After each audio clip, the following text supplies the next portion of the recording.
Have you ever noticed something strange about your English? When you are alone, you can speak, you can explain your day, you can imagine an argument you should have won 3 years ago, and suddenly your English becomes excellent. You can talk to the mirror, you can talk while making tea. You can talk to yourself in the shower, like you are being interviewed on an international podcast. Your vocabulary appears, your grammar behaves, your pronunciation sounds better, you even use expressions you forgot you knew. Then a real human being walks into the conversation. They look at you and say, "So, what do you think?" And your brain says, "Excellent question, I have decided to close for maintenance." The words disappear. The sentence you could say perfectly 5 minutes ago suddenly feels impossible. You know what you want to say, but you cannot organize it quickly enough. Your mouth becomes slow, your mind becomes noisy, you start checking every word before you say it. You become aware of your accent, your grammar, your pronunciation, your face, your hands, the other person's face, the possibility that they are judging you, and probably the weather in 3 different countries. And then you go home. 2 hours later, while brushing your teeth, the perfect sentence arrives. You say, "That is exactly what I should have said." If this happens to you, here is the most important thing I want you to understand today. Your English is not disappearing. Pressure is changing the way you access the English you already know. That difference matters, because if you believe your problem is, "I do not know enough English," you will try to solve it by studying more grammar, memorizing more vocabulary, watching more lessons and collecting more expressions. And learning more English is useful, of course. I am an English teacher. I would be unemployed if I told you learning English was completely unnecessary. But there comes a point when more knowledge does not solve the real problem. The real problem is access. You know more English than you can use under pressure, and today we are going to fix that gap. I'm Maya, and on the Speaking Maya, we train English for the moment when it actually matters, when another person is waiting for your answer. Not just English that looks beautiful in a notebook, not just English you recognize in a video. English that comes out of your mouth when your heart is beating faster, when the conversation moves quickly, when you do not have 30 seconds to prepare, and when the other person does not politely freeze while you search your mental dictionary. If that is the kind of English you want, subscribe to the channel and stay with me until the end, because I am going to show you not only why pressure blocks your speaking, but how to train your brain to speak through that pressure. And I want to make one promise before we begin. I am not going to tell you, just be confident. That advice is about as useful as telling someone who cannot sleep, just sleep. Thank you, brilliant idea. Confidence is not something you order from a menu. Confidence usually comes after your brain has enough successful speaking experiences to stop treating every conversation like a final exam. So we are going to build those experiences. By the end of this lesson, you will understand why you sound better alone, why your brain goes blank around people, why overthinking destroys speed, why trying to speak perfectly actually makes your English worse, how to create automatic speaking patterns, how to recover when you forget a word, how to handle fast conversations, how to train without a speaking partner, and how to become the same English speaker around people that you already are when nobody is listening. Because that fluent version of you is not imaginary, it is already there. We just need to teach your brain how to let that person come out when the room is no longer empty. Chapter 1. Why you sound fluent when you are alone. Let us begin with the mystery. Why can you speak better English alone? The first reason is simple. When you are alone, there is almost no social pressure. Nobody is waiting. Nobody is evaluating. Nobody is interrupting. Nobody is making a confused face after you pronounce one word differently. Nobody says, "Sorry?" and accidentally destroys your confidence for the next 24 hours. You control everything. If you need 3 seconds to remember a word, you take 3 seconds. If you want to restart a sentence, you restart it. If your grammar is not perfect, nobody reacts. If you forget something, you can pause. If you pronounce a word incorrectly, your furniture remains emotionally stable. That relaxed environment gives your brain more working space. Think of your brain like a desk. When you speak alone, most of the desk is available for English.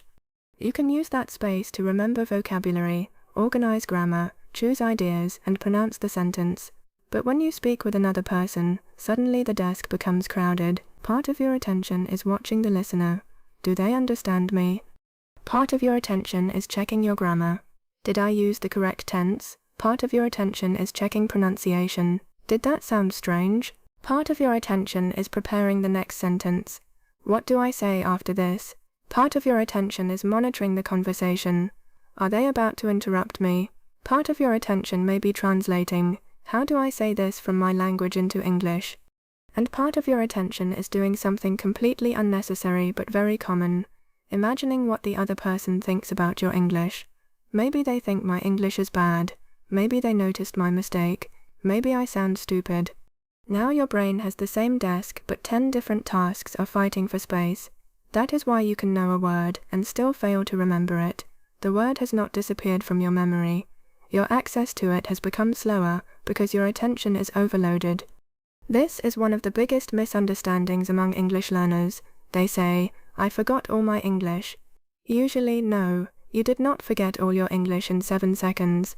If I asked you the same question later in a relaxed situation, you could probably answer it. The knowledge is still there. The problem is retrieval under pressure. Imagine a student named Samira. She has studied English for 6 years. At home she records herself speaking about different topics. She sounds clear. She can speak for 2 or 3 minutes without stopping. One day she joins an English conversation group. Someone asks her, what kind of movies do you enjoy? Very easy question. Samira knows the words comedy, drama, documentary, characters, story, interesting, emotional, and dozens of other useful words. But someone is looking at her. Now she thinks, I have to answer quickly. She begins, I like, actually, movies are, and immediately she decides, my English is terrible. But what really happened? Nothing happened to her English.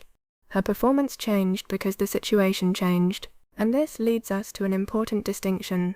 Competence and performance are not the same thing. Competence is what you know. Performance is what you can do with what you know in a specific moment.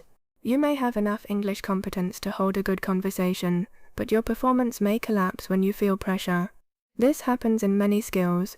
A basketball player can make free throws during practice and miss during an important game. A singer can perform beautifully at home and become nervous on stage. A student can know every answer before an exam and suddenly forget something during the exam. The skill did not vanish. Pressure changed performance. English speaking works the same way. So your goal is not only to improve your English knowledge, your goal is to train your English performance under realistic pressure, and this is where many learners make the wrong choice. They feel nervous speaking, so they avoid speaking. They say, I will speak when my English is better. Then they study for another year. Their English gets better, but when they finally speak, they still feel nervous. Why? Because studying English and handling speaking pressure are 2 different abilities. You can improve one while ignoring the other. It is like reading books about swimming for 3 years, and then being surprised that the water still feels unfamiliar. At some point you have to get wet. Do not worry, I am not going to throw you into an English-speaking ocean and shout, good luck. We are going to enter the water gradually. But first you need to stop using your relaxed English as proof that something is wrong with you. Actually, the English you speak alone is evidence. It proves that your brain already has more ability than your real conversations are showing. That should change your strategy. Instead of asking, how can I learn enough English to speak? Start asking, how can I make the English I already know easier to access when someone is listening? That is a much better question. And one of the first ways to do that is to reduce the number of decisions you make while speaking. When you speak alone, you often use familiar language naturally, but around people, many learners suddenly try to become Shakespeare. They normally say, I think it's a good idea, but in conversation they think, maybe I should sound more advanced. Perhaps I should say, from my personal perspective, I'm inclined to believe that this particular proposition possesses several significant advantages. By the time you build that sentence, the conversation has moved to another country. Use the English you can access easily. Simple English is not weak English.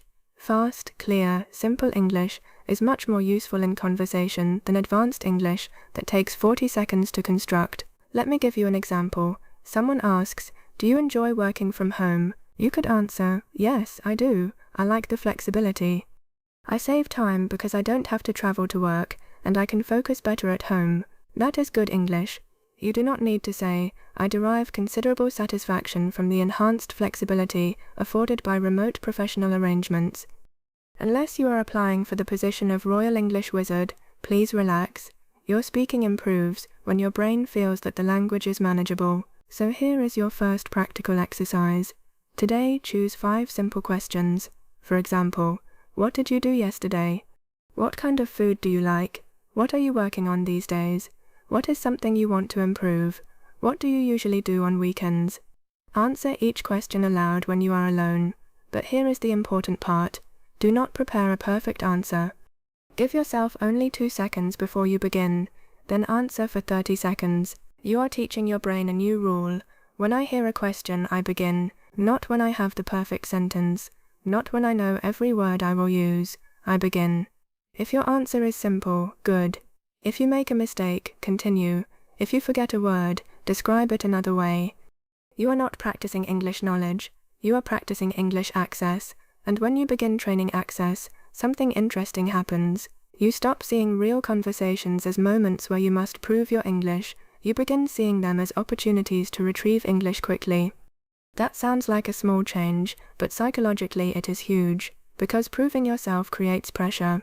Practicing a skill creates curiosity, and curiosity speaks much more easily than fear. Chapter 2. The pressure loop that makes your brain go blank. Now we need to understand what happens in the exact moment your English begins to disappear. Imagine you are talking to someone in English. They ask you a question. Before you answer, a tiny thought appears. I hope I do not make a mistake. That thought seems harmless. But then your attention moves from communication to performance. You are no longer simply thinking, what do I want to say? Now you are thinking, how am I saying it? This is the beginning of the pressure loop. The loop usually looks like this. First, you notice that someone is listening. Then you become more self-aware. Then you start monitoring your English. Then your speaking becomes slower. Then you notice that you are speaking slowly. Then you become more nervous. Then your memory becomes harder to access. Then you make a mistake or forget a word. Then you use that mistake as evidence that your English is bad. Then the next sentence becomes even harder. That is the loop. And because the loop happens quickly, learners often do not notice it. They only notice the result. I went blank. But going blank is not usually one event. It is the final stage of several small mental reactions. Let us make this real. Suppose someone asks you, how was your weekend? Your natural answer might be, it was good. I visited my cousin, and we went out for dinner. But pressure enters. You think, weekend, past tense. I need past tense. Visit becomes visited. Go becomes went. Dinner. Should I say dinner or a dinner? Wait. Is it went for dinner or went to dinner? The person is waiting. Say something. Why are they looking at me? Oh no. Then you say, my weekend was, yes, it was, I am. Sorry, I mean I visited. Nothing is wrong with your knowledge. Your internal editor became too loud. Imagine trying to drive a car while someone sits next to you and comments on every movement. Was that the correct angle? Are you sure your foot is in the right position? Did you check the mirror? Maybe your steering looks strange. Even if you know how to drive, you will become less natural. That is exactly what your internal grammar inspector does during English conversations. Now I want to be careful here. Monitoring your English is not always bad. We need some awareness to improve. But timing matters. During practice, you can analyze. After speaking, you can review. During a live conversation, excessive analysis is expensive. Conversation requires speed.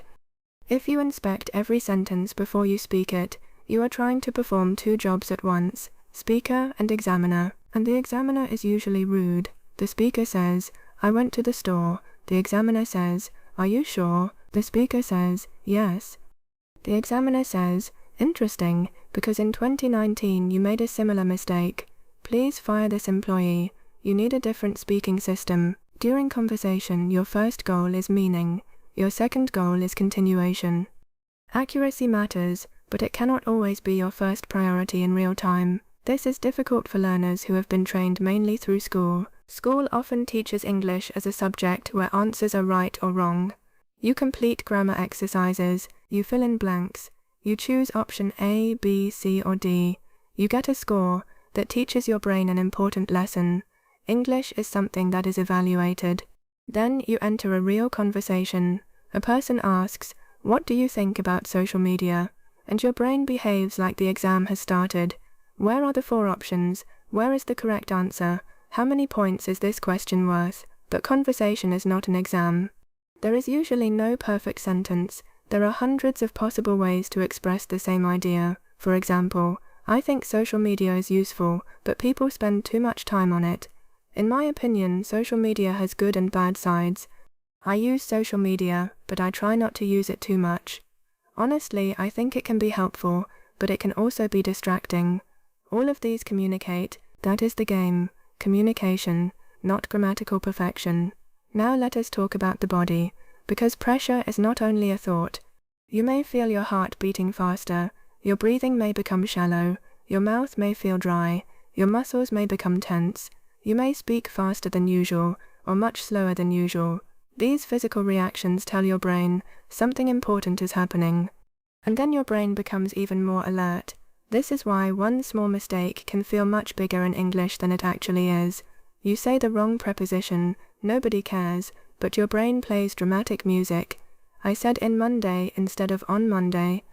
My international reputation is destroyed. Meanwhile, the listener is thinking about lunch. We overestimate how much other people notice our mistakes. Most people in normal conversation care much more about understanding your message than evaluating your grammar. And if they are native speakers, many of them have heard hundreds of accents, sentence patterns, and imperfect expressions. You may hear your mistake at full volume, they may barely notice it. So how do we break the pressure loop? The first technique is called the meaning-first response. When someone asks you a question, do not ask yourself, what is the perfect English answer? Ask yourself, what is my basic message? Let us say someone asks, do you think people should work 4 days a week? Your basic message might be, yes, because people need more rest. That is enough to begin. Say it. Yes, I think it could be a good idea because people need more rest. Now your speaking has started.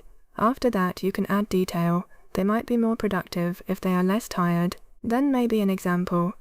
For example, if employees have 3 days to recover, they may return to work with more energy. Notice what happened. You did not build the entire answer before opening your mouth. You built it while speaking. This is how fluent speakers often communicate.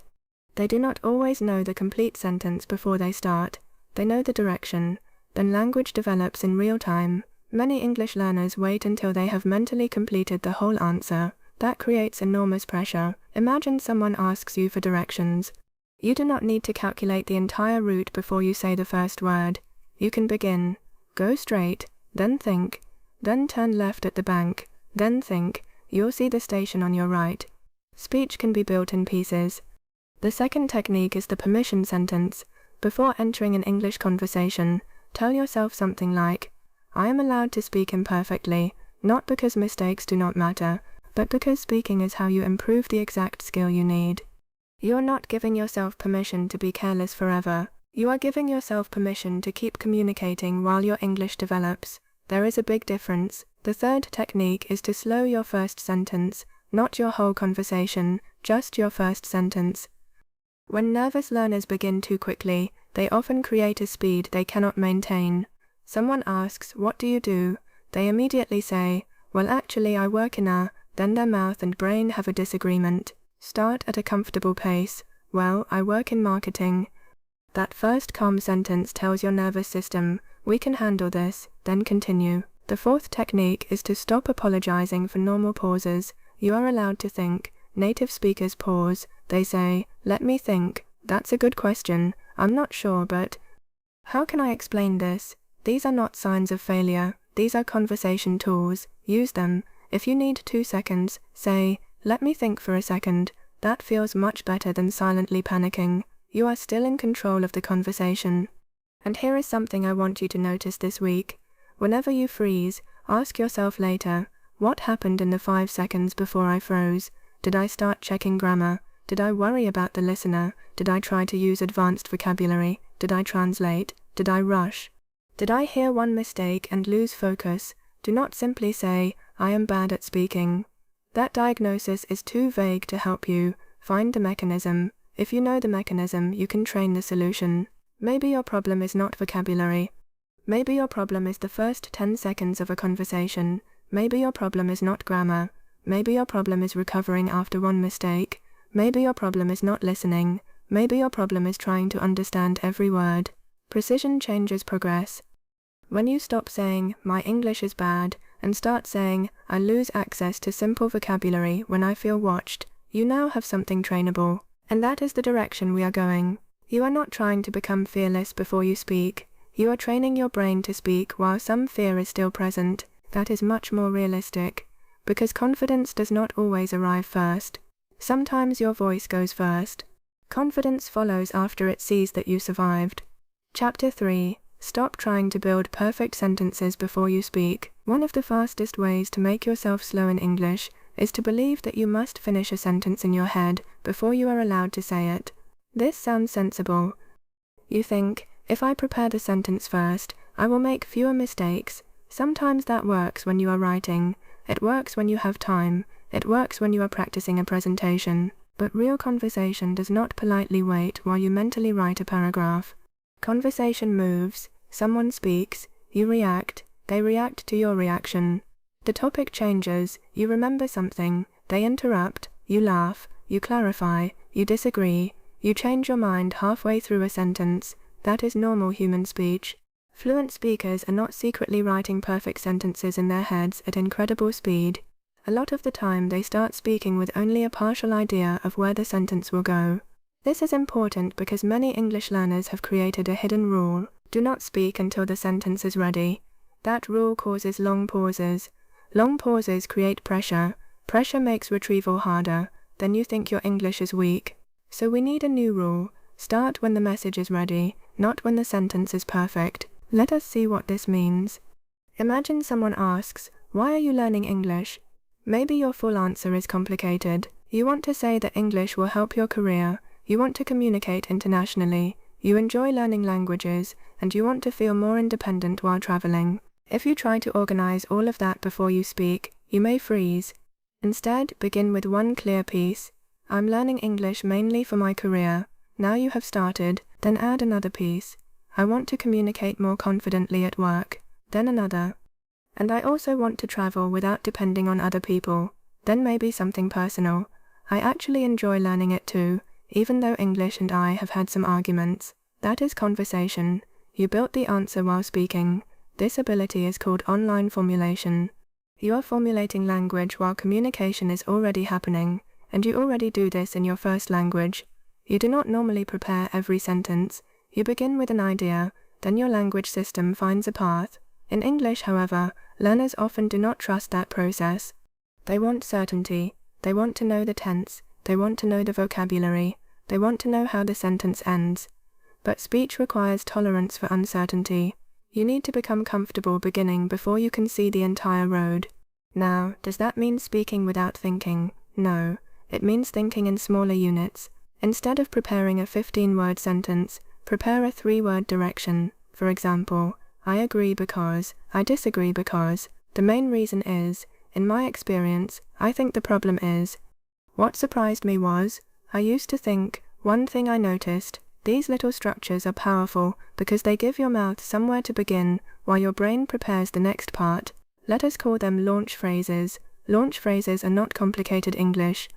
That is exactly why they work. You want them to become automatic. If someone asks your opinion, you should not need to invent the beginning every time. You can launch with, I think, for me, in my experience, the way I see it.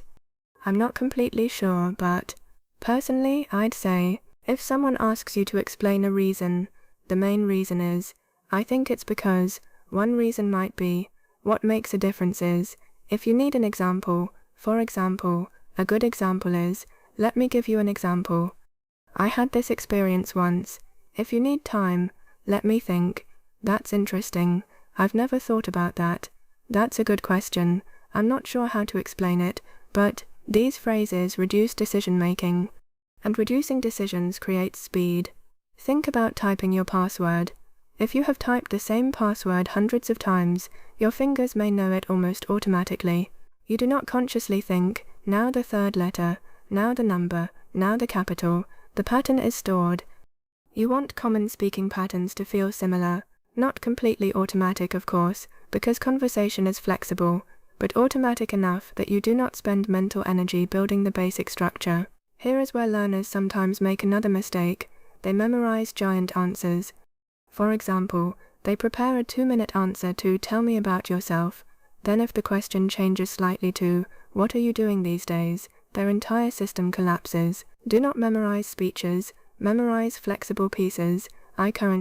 Most of my time goes into I've been working on, one thing I'm trying to improve is. These pieces can enter dozens of conversations. This is much more useful than memorizing one perfect paragraph. Now let us talk about sentence length. If pressure makes you freeze, shorten your sentences. This is not permanent, it is training. Say one idea per sentence. Instead of, I think learning English is important because nowadays it is an international language which is used in many companies, and if somebody wants to find a better job, they probably need to communicate with different people, and that is why I have been learning it for several years, but unfortunately I still have a lot of problems when I speak. Try, I think English is important for my career. Many companies use it internationally. I want to communicate with more people at work. I've studied for several years, but speaking is still difficult for me. Same message, lower pressure. Short sentences give your brain recovery points. Every full stop is a tiny chance to breathe and choose the next idea. Long sentences are harder because you must hold more grammar and more information in working memory. When you are relaxed, maybe you can do that. When pressure increases, shorter language is safer. There is nothing childish about clarity. Some of the strongest speakers in any language use simple sentence structures when they want to be understood. Now I want you to try an exercise I call the 3-layer answer. You can use this with almost any question.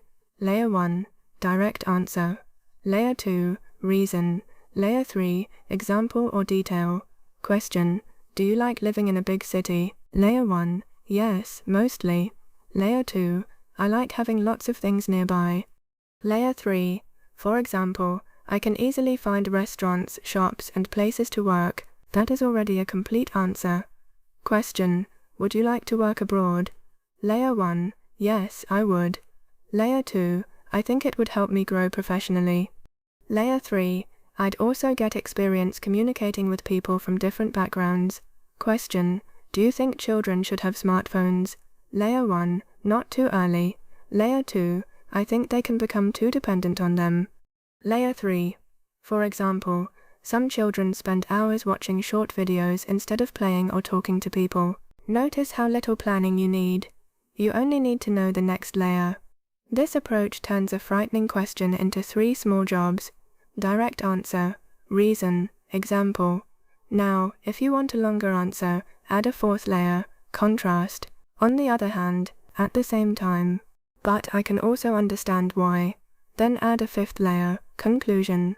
So overall, that's why I think, for me, the best option is, now you can speak for a minute without memorizing a speech. This is fluency architecture.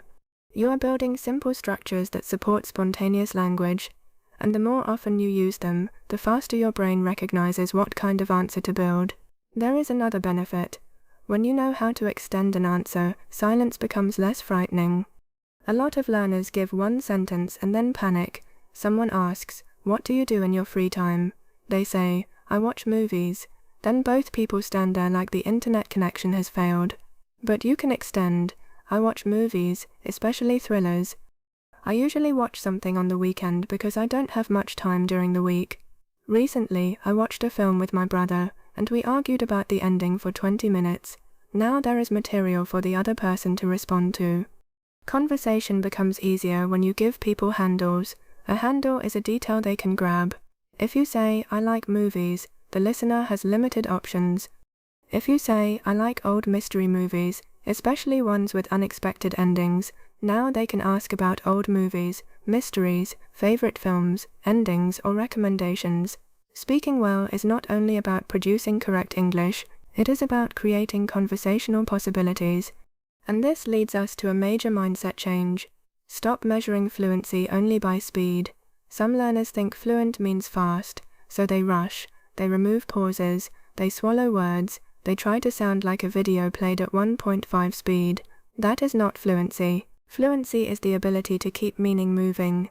Sometimes you move quickly, sometimes you pause, sometimes you restart, sometimes you say, Actually, let me say that differently. All of that can be fluent communication. If you listen carefully to natural speakers, they repair their language all the time. They say, I went there on Tuesday. No, sorry, Wednesday. What I mean is, let me put it another way. I don't know the exact word, but actually, that's not quite what I mean. These are not failures, these are repair skills, and repair skills are one of the secrets of confident speaking. A nervous learner thinks, if I start badly, I am trapped. A skilled speaker knows, I can fix the sentence while I am speaking. That freedom reduces pressure. Let us practice. Say this aloud. I started learning English 3 years ago, actually almost 4 years ago. Easy. Now, I think social media is bad. Well, not completely bad, but I think we use it too much. Now, I went there with my cousin. Sorry, I mean my colleague. You survived. Nobody arrived with grammar police. The conversation continued. This is the habit I want you to build. Do not treat every sentence like glass. It does not shatter because you touch it incorrectly. Language is flexible. You can reshape it. You can correct it. You can simplify it. You can abandon one sentence and begin another. When learners understand this, speaking becomes lighter. You no longer need to know exactly what you will say. You only need a starting point and the ability to adjust. For the next 7 days, practice 10 questions using the 3-layer answer. Do not write your answers first. That is important. If you write them first, you are practicing reading prepared English. We want spontaneous speaking. Read the question. Give yourself 2 seconds. Begin. Direct answer. Reason. Example. If you get stuck, use a launch phrase. If you make a mistake, repair it and continue. Record yourself if you can, then listen once. Do not count every grammar mistake like an angry accountant. Listen for one thing. Did I keep the message moving? If yes, that is progress. Because the person who can keep meaning moving through imperfect English will usually communicate better than the person who knows more grammar but is terrified to begin. Chapter 4. Why translation becomes a traffic jam under pressure. Now we need to talk about translation. Translation is not evil. Let us remove that myth immediately. When you learn another language, your first language naturally helps you understand new ideas. Your brain connects new words to concepts you already know. That is normal. The problem begins when translation becomes the required road for every sentence you speak. If your speaking process looks like this: idea in your first language, build sentence in your first language, translate sentence into English, check grammar, check vocabulary, check word order, speak. Then real conversation becomes exhausting. You are basically running an international shipping company inside your head. And when pressure increases, the system becomes even slower. This is one reason you may speak better alone. Alone, you have time to translate. Nobody notices the delay. In conversation, the same process creates a cue. The other person asks a question. You understand it. You think of an answer in your language. You begin translating. Before you finish, they add another comment. Now you are holding their first sentence, their second sentence, your untranslated answer, and your concern about what to say next. Traffic jam. So the goal is not never translate again. That is unrealistic for many learners, especially at lower levels. The goal is to reduce unnecessary translation for language you use often. You want common ideas to connect directly to English. For example, when you hear, "How was your day?" you should not need to translate each word. The whole question should feel like one familiar signal, and responses like, "It was pretty good," "It was busy," "Honestly, it was exhausting," "Not bad," should come out as familiar units. This is why chunks are so useful. A chunk is a group of words your brain can retrieve together. For example, "I'm not sure," "It depends," "To be honest," "The thing is," "I don't really think so," "That makes sense," "I know what you mean," "I've never thought about it that way," "Give me a second," "What do you mean?" "Could you say that again?" These phrases are powerful because you do not assemble them word by word every time. You retrieve the whole thing. And every chunk you automate creates more mental space for the difficult part of the sentence. Imagine you want to say, "To be honest, I haven't had much time to practice recently because work has been really busy." If "to be honest" and "I haven't had much time to" are familiar chunks, your brain mainly needs to create the final details. That is easier than constructing every word individually. This is how fluency grows. not only through learning individual words, but through storing useful combinations. Now, how do you train direct English thinking? Start with situations, not translations. Look around your life and describe what is happening directly in English, not advanced English. Immediate English. I'm making coffee. I need to answer an email. My phone battery is almost dead. I forgot to buy milk. I'm tired, but I still have work to do. The room is too warm. I need to leave in 10 minutes. The important thing is speed. See situation. Produce English. Do not first create a beautiful sentence in your language. You are building direct links between experience and English. Then move from objects and actions to opinions. This is too expensive. I don't like this. That was easier than I expected. I should do this tomorrow. I'm not in the mood to cook. I wonder why he said that. Now English is becoming a tool for thought, not just translation. Another exercise is called 1-minute English mode. Choose 1 minute during your day. For that minute, narrate your thoughts only using English you already know. If you do not know how to say something, simplify the idea. Suppose your first language thought is complicated. I am frustrated because the delivery service has postponed my order for the 3rd time, and their communication has been terrible. Maybe you cannot produce that quickly. Do not stop and open a dictionary. Say, I'm annoyed, my order is late again, this is the 3rd time. They don't explain anything clearly. That is excellent fluency training. You preserved the meaning using accessible English. This skill is called paraphrasing, and paraphrasing is one of the most important abilities for speaking under pressure. A lot of learners freeze because they believe there is only one correct word for their idea. They search for it, cannot find it, stop speaking. But communication rarely depends on one word. Suppose you forget the word receipt. You can say, the paper they give you after you pay. Suppose you forget appointment. You can say, the time I arranged to meet the doctor. Suppose you forget borrow. You can say, can I use your pen and give it back later? Suppose you forget crowded. You can say, there were too many people. That is not failure, that is real communicative intelligence. A learner with 5,000 words, who stops whenever one word disappears, may communicate less effectively than a learner with 2,000 words, who knows how to work around gaps. Your goal is not to have 0 gaps. Your goal is to keep moving when a gap appears. Think about driving. If one street is closed, a good driver finds another route. They do not park the car in the middle of the road and say, well, apparently travel is over. Your vocabulary should work the same way. If one word is blocked, take another road. Here is a practical paraphrasing game. Choose 10 random everyday words. For each word, explain it without saying the word. For example, umbrella. It's something you use when it rains. You hold it above your head. Elevator. It's a machine in a building that takes people up and down. Neighbor. A person who lives near you. Deadline. The final time or date when something must be finished. Practice this regularly. Then when a real conversation gives you a vocabulary problem, your brain already knows the rule. Do not freeze, describe. Another way to reduce translation is to learn vocabulary inside phrases. Do not only learn decision.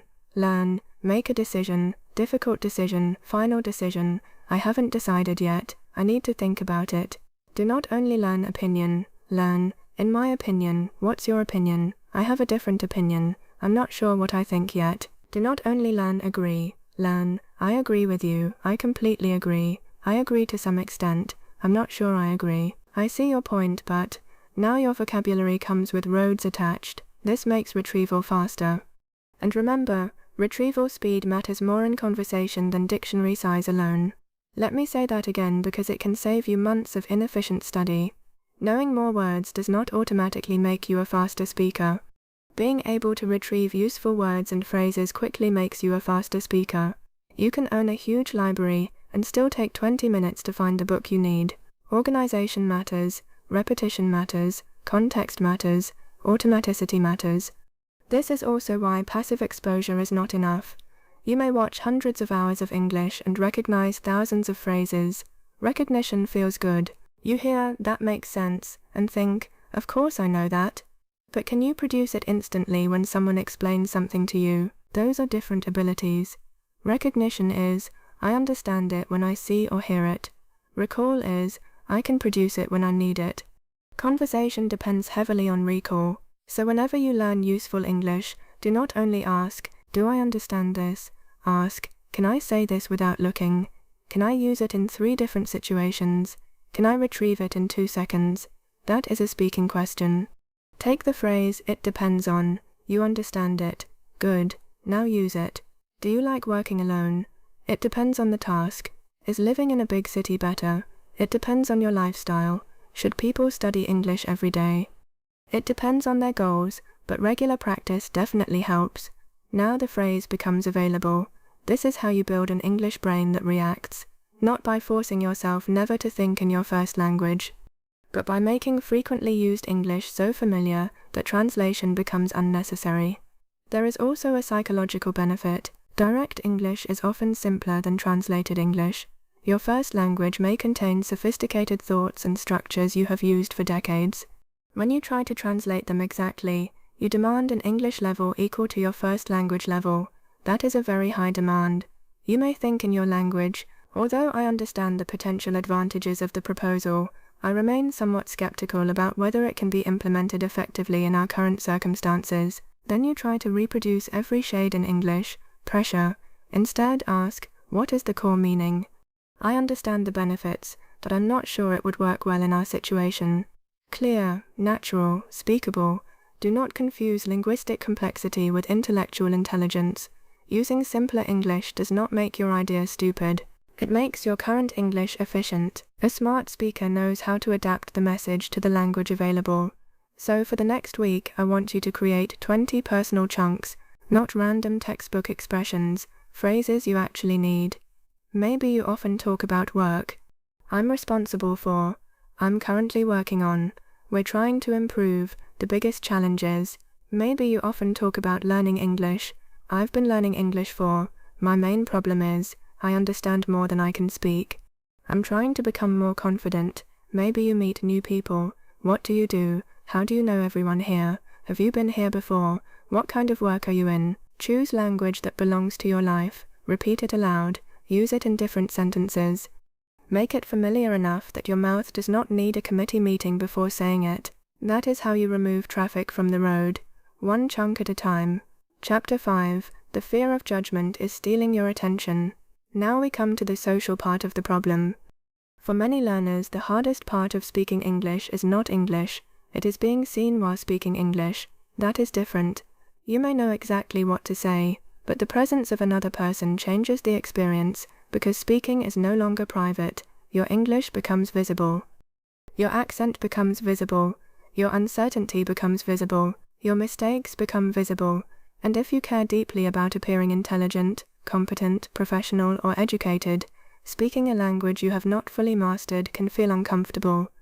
In your first language, you may be funny, quick, persuasive, confident, detailed, and emotionally precise. Then you speak English and suddenly you sound like, yes, good, I think because, thing, yes. You think, this is not me. That feeling can create a lot of pressure. You are not only trying to communicate, you are trying to protect your identity. You want the listener to understand that your simple English is not the limit of your intelligence, and because you want to prove that, you may actually make speaking harder. You choose advanced words, you avoid simple sentences. You correct yourself repeatedly, you become tense, you say less. The effort to look competent reduces your ability to communicate competently. That is a cruel little trap. So let us separate two things. Your English level is one part of you. Your intelligence is much larger than your English level. If you cannot find the English word for something, that does not mean you do not understand the concept. A language learner temporarily has a smaller communication toolbox, that is all. Imagine a brilliant engineer trying to repair something with only 5 tools instead of 50. The limited tools do not mean the engineer suddenly became unintelligent, they mean the engineer has to be more creative with the tools available. That is you. Now, why does judgment feel so powerful? Because humans are social, we care about belonging and status. We notice facial expressions, we interpret tone, we react to embarrassment. This is not something you can simply switch off by repeating, I do not care what anyone thinks. Most of us care at least a little. The goal is not to become emotionally made of concrete. The goal is to stop treating ordinary language mistakes as social danger. Suppose you say, she go to work every day. The correct form is, she goes to work every day. Did the listener understand you? Almost certainly. Was it a mistake? Yes. Can you learn from it? Yes. Did the mistake prove you are stupid? No. Did civilization collapse? Also no. This sounds obvious when I say it slowly, but during conversation your nervous system may react as if each mistake has much bigger consequences. That is why exposure matters. You need repeated experiences of making small mistakes and discovering that nothing terrible happens. This is how your brain updates its prediction. At first your brain predicts, if I make a mistake, this will be embarrassing. Then you speak, you make a mistake. The other person continues normally. Your brain learns, interesting, we survived. You do it again, another imperfect sentence, still alive, again. Eventually your brain becomes bored, and boredom is wonderful here. You want mistakes to become boring, not invisible, not meaningless, boring. Oh, I used the wrong tense, I'll fix that later.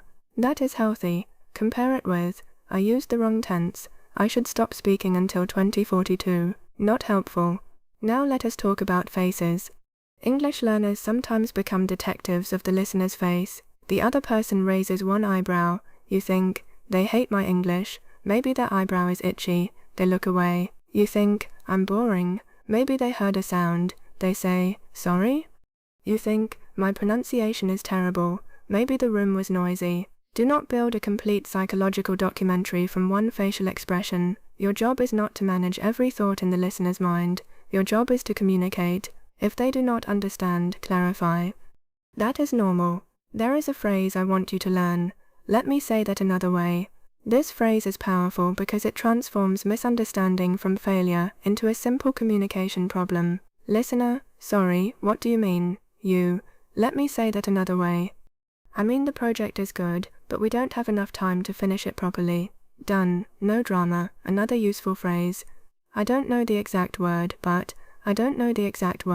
it's the part of the car that now you are communicating openly.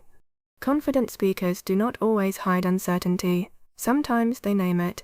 This reduces pressure because you no longer need to pretend you have perfect English.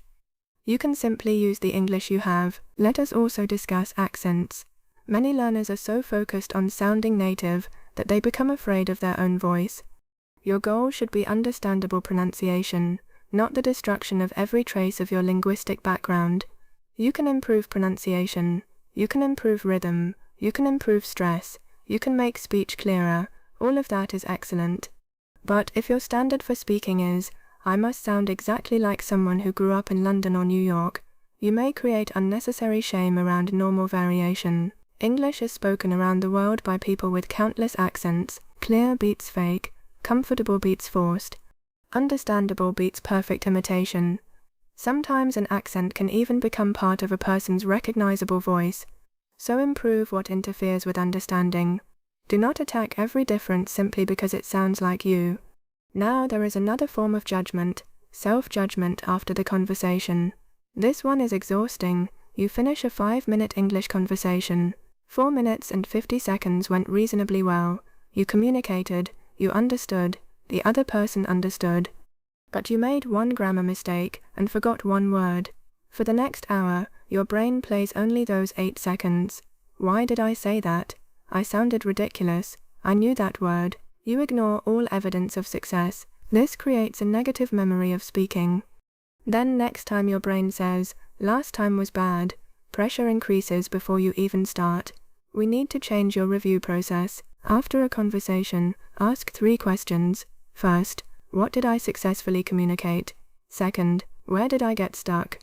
Third, what one thing can I practice for next time? That is useful reflection. Example, I successfully explained my job and asked 2 questions. I got stuck when I tried to explain why I changed companies. I need a few phrases for talking about career decisions. Great, now you have training material. Compare that with, my English was horrible.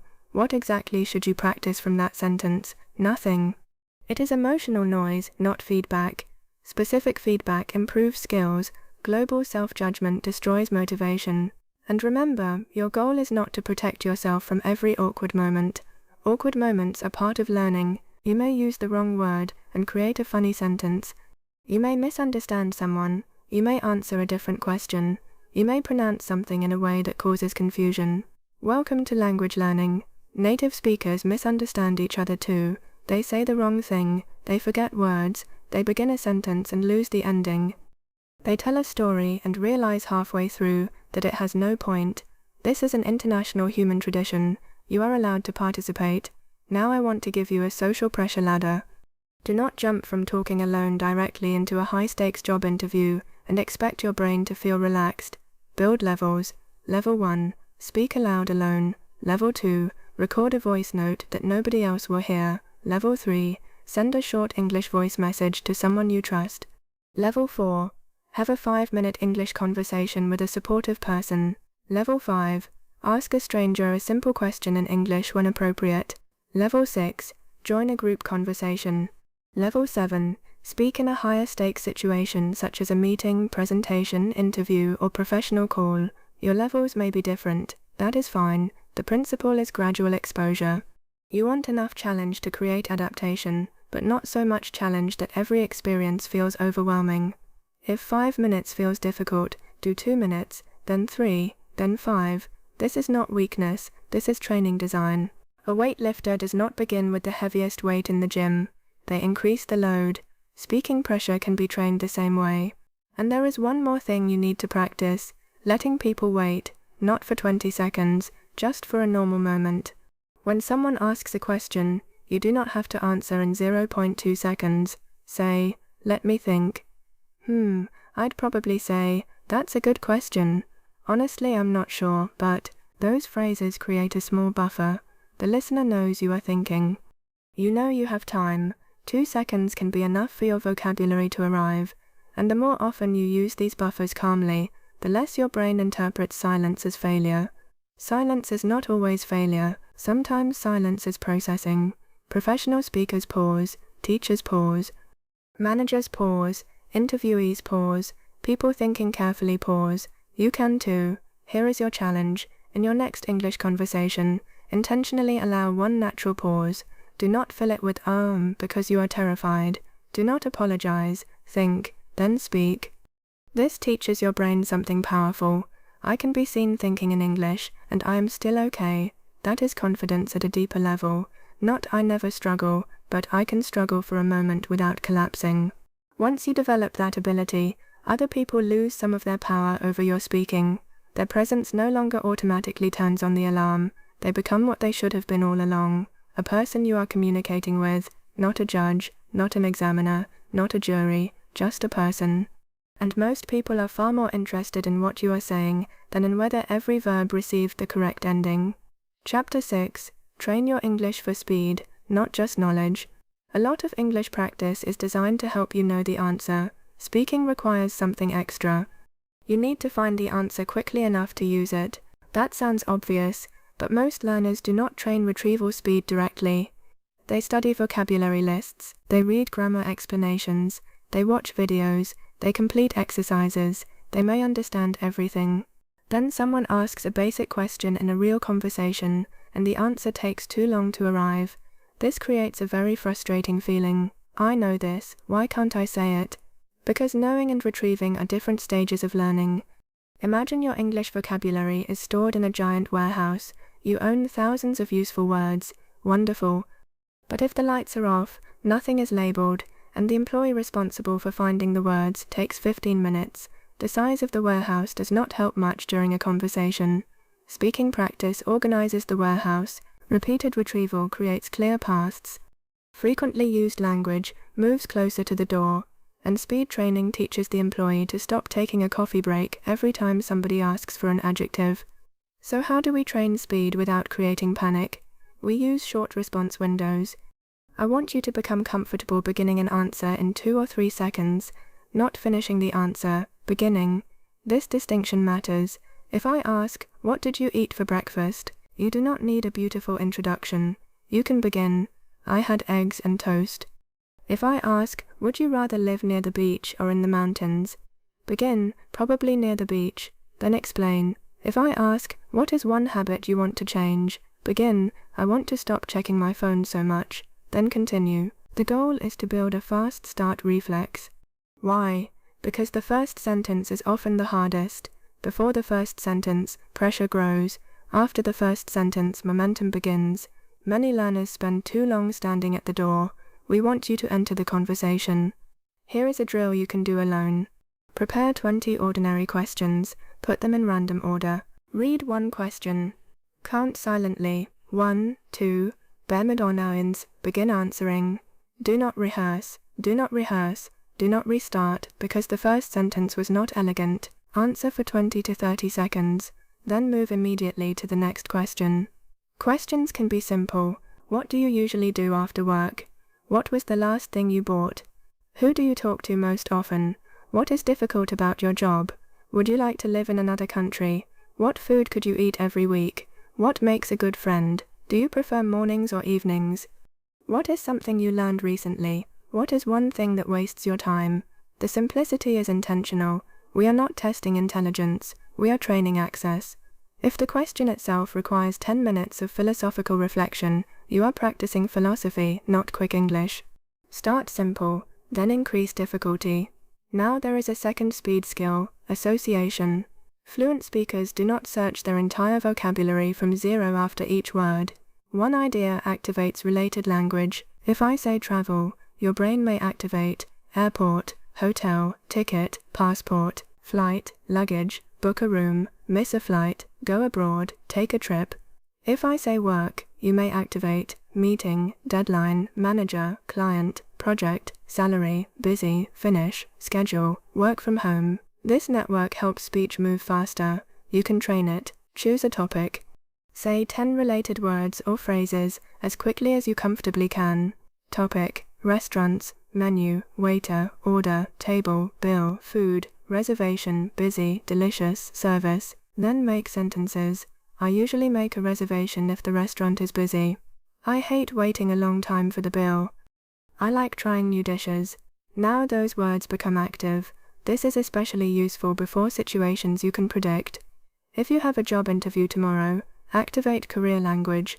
If you have a medical appointment in English, activate health-related language. If you are going to a conference, activate introductions, work topics, and small talk. Preparing a language field is not cheating, it is intelligent preparation. Even native speakers prepare language for specialized situations. If I had to attend a conference about advanced marine engineering tomorrow, I would definitely review some vocabulary, and possibly question several life choices that brought me there. Preparation reduces retrieval load. Now let us talk about repetition. English learners sometimes avoid repeating easy language, because they think repetition means they are not progressing. They want new vocabulary every day, new grammar every day, new expressions every day. Their notebooks become very impressive. Their mouths remain unconvinced. Speaking automaticity requires repetition. You need to use the same useful structures many times, maybe hundreds. That is not boring from the brain's perspective. That is how pathways become fast. Think about the phrase, I'm not used to. You learn it once, you understand it. But can you produce it instantly? Practice. I'm not used to waking up this early. I'm not used to speaking English at work. I'm not used to such hot weather. I'm not used to driving in heavy traffic. I'm not used to talking in front of large groups. Now use it tomorrow, then next week, then in conversation.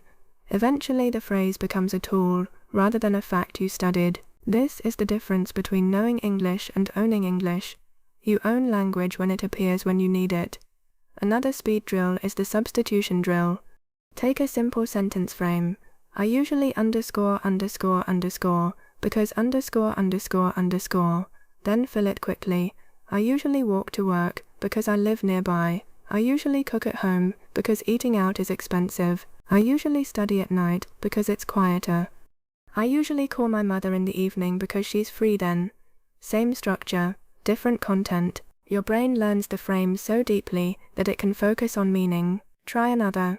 I used to underscore, but now I underscore. I used to drink a lot of coffee, but now I only have 1 cup. I used to be afraid of speaking English, but now I practice every day. I used to work from an office, but now I work from home. I used to stay up late, but now I go to bed earlier. This is excellent speaking practice because real conversation is full of reusable grammar patterns. You do not need to invent grammar from nothing each time. You need familiar pathways. Now here is an important warning. Do not train speed by forcing yourself to talk as fast as possible. That can make your pronunciation worse and your anxiety higher. Speed in speaking has two meanings. There is physical speaking speed, words per minute, and there is response speed, how quickly your brain can begin and continue an answer. We care much more about response speed. You can speak at a calm pace and still be fluent because your pauses are natural and your ideas arrive reliably. A person who speaks very fast but constantly crashes is not necessarily more fluent than someone who speaks slightly slower but stays in control. So practice fast access, not frantic delivery. A useful method is the 30-second round. Choose a question, answer for 30 seconds, stop. Answer the same question again for 30 seconds. You will usually be faster and clearer the second time.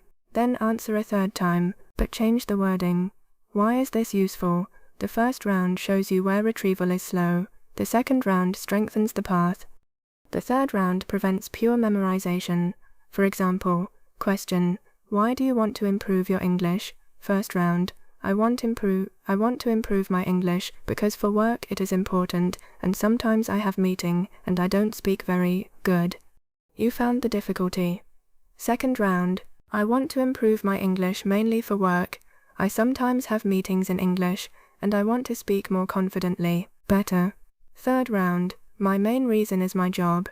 English is becoming more important in meetings, so I want to express my ideas without getting nervous. Now you have flexible access. This method is much more powerful than saying one answer once and immediately moving to a new topic.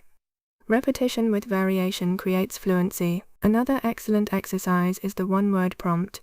Write 20 words on paper or on your phone.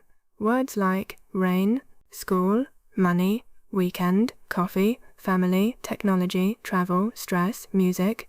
For each word, speak for 20 seconds. You have no question. You must create the direction. Rain: I actually like rain when I'm at home, but I hate it when I need to go somewhere. In my city, traffic becomes much worse when it rains. This trains idea generation and language retrieval at the same time. A lot of learners think their speaking problem is only language, but sometimes they simply do not know what to say. They receive a question and begin searching for both the idea and the English simultaneously. That doubles the load. Practicing spontaneous topics helps. You learn to generate a simple position quickly, and remember, your answer does not need to be profound. If someone asks, "What do you think about online shopping?" you are not defending a doctoral thesis. You can say, "I like it because it saves time, but I still prefer buying clothes in a store because I want to see how they fit." Perfectly normal conversation. Do not demand genius from every answer. Speaking becomes easier when you allow ordinary thoughts to be ordinary. There is also a listening speed connection. Sometimes you freeze because the other person finishes speaking and you are still processing the beginning. Then you feel pressure to answer immediately. To improve this, practice listening for meaning groups instead of individual words. Suppose someone says, "I was going to call you yesterday, but I got stuck at work and didn't finish until almost 9. You do not need to hold every word. Meaning groups: planned to call yesterday, work problem, finished late. That is enough to respond. No problem, sounds like you had a long day. When learners try to capture every word, they often lose the overall message. Then there is nothing left for the response. Train yourself to ask, what is the main point? What emotion do I hear? What detail matters? Conversation is not dictation. You do not receive extra points for remembering every article and preposition. You need enough meaning to react. Now, speed training works best when it is frequent and short. 10 focused minutes every day can do more for retrieval than one giant practice session once a week. Why? Because your brain needs repeated reminders. This language is important. Retrieve it again, retrieve it again, retrieve it again. So here is a simple 10-minute routine. For 2 minutes, review 5 useful chunks. For 3 minutes, answer quick questions with a 2-second start. For 2 minutes, do a substitution drill. For 2 minutes, speak from random one-word prompts. For 1 minute, repeat the phrases that felt slow. That is 10 minutes. No complicated equipment, no perfect environment, no motivational speech required. You can do it while your tea is cooling. And unlike passive study, This routine directly trains the moment you currently struggle with, receiving an idea and producing English quickly. Over time, something starts changing.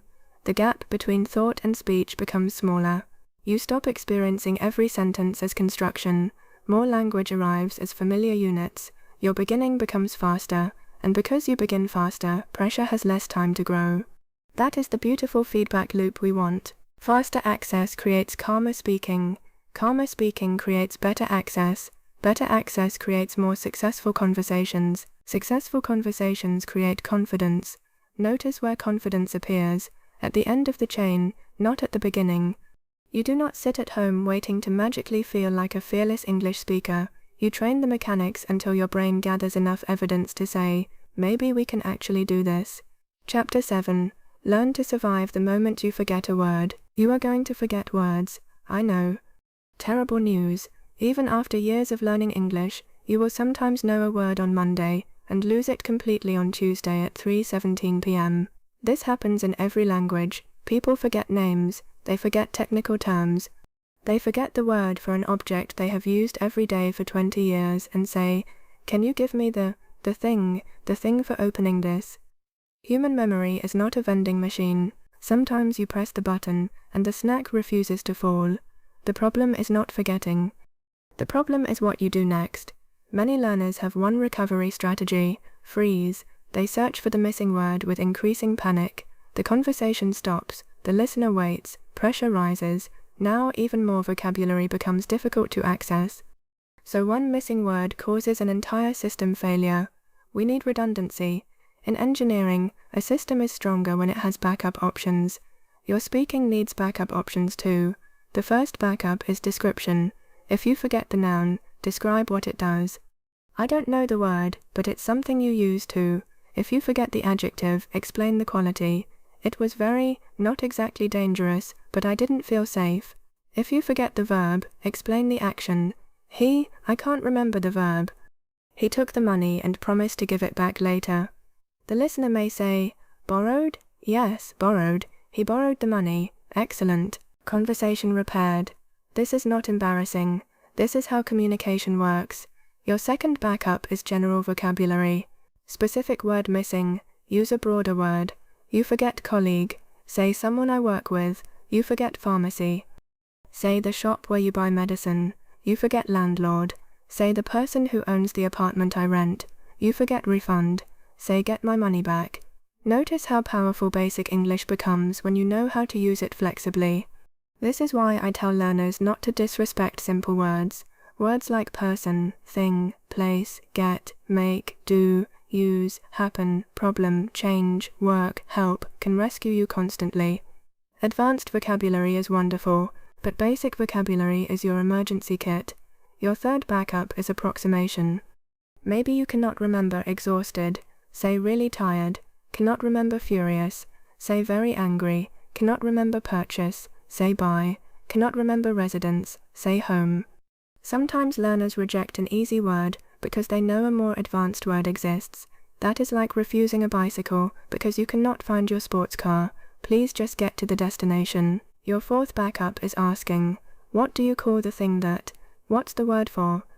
How do you say? These questions are not signs of incompetence. They are normal learner tools. If you are speaking with a patient person, asking can even create connection. They give you the word. You repeat it. Conversation continues. Your fifth backup is restructuring. Maybe you began a sentence that requires vocabulary you do not have. Do not fight the sentence forever. Abandon it. Start again. I think the government should. Sorry, let me say that differently. I think there should be better rules for this. Done. A sentence is not a contract. You can leave. This is one of the most freeing speaking habits. You do not owe completion to a sentence that has become impossible. Now let us practice recovery deliberately. Most learners only practice speaking when everything goes well. That is like practicing emergency procedures only during emergencies. Instead, create artificial problems. Choose a common word and ban yourself from using it. Try explaining airport without saying airport. Try talking about your job without using the word work. Try describing your phone without saying phone. This forces your brain to build alternative routes. For example, It's the place where you go to catch a flight. You check in, go through security, and wait for your plane. Great, now your brain knows that if airport disappears someday, communication does not have to stop. Another useful exercise is the deliberate mistake recovery drill. Say a sentence, then intentionally correct it. I moved here 3 years ago. I've been working there since 2022, actually, since the end of 2021. My sister is older than me, younger than me. Why deliberately practice correction? Because some learners are scared of the feeling of correcting themselves. They think correction makes them look weak, but when you practice it, correction becomes ordinary. You learn that changing a word does not destroy fluency. In fact, a quick correction can make you sound more natural, because real speech is full of adjustments. The next recovery skill is clarification. Sometimes the problem is not your speaking, it is your listening. You did not understand the question. Many learners pretend they understood because they are embarrassed to ask again.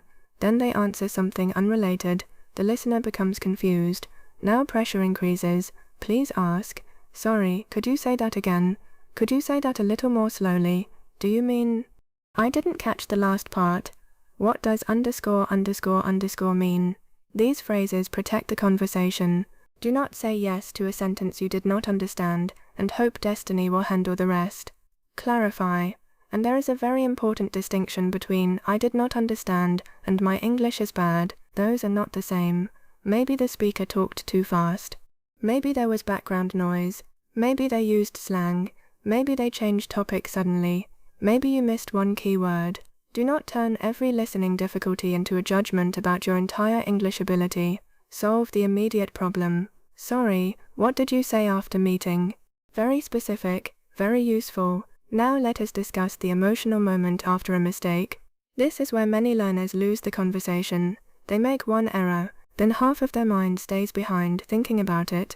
Meanwhile, the other person continues speaking. Now they miss new information. Then they become more confused. The original mistake creates a second problem. You need a reset skill. When you notice a mistake, choose one of two options. If the mistake affects meaning, correct it quickly. If it does not affect meaning, let it go and continue. Example: I go there yesterday. The listener probably understands, but if you want to correct, sorry, I went there yesterday. Done.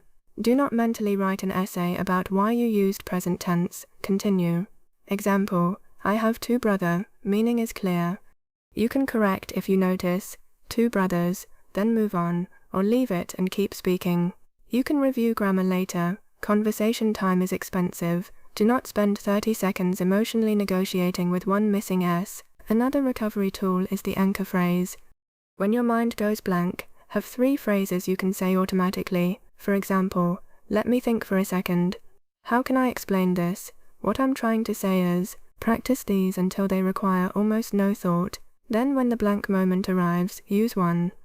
This gives your brain a few extra seconds. Compare 2 experiences. Experience 1, silence, panic. Ooh, more panic. Experience 2, what I'm trying to say is, brief pause. The job itself is good, but the schedule is difficult. Same brain delay, different feeling. The second version feels controlled, because language continues while your brain recovers. Now we need to talk about unfinished answers. Sometimes you genuinely cannot explain an idea at your current level.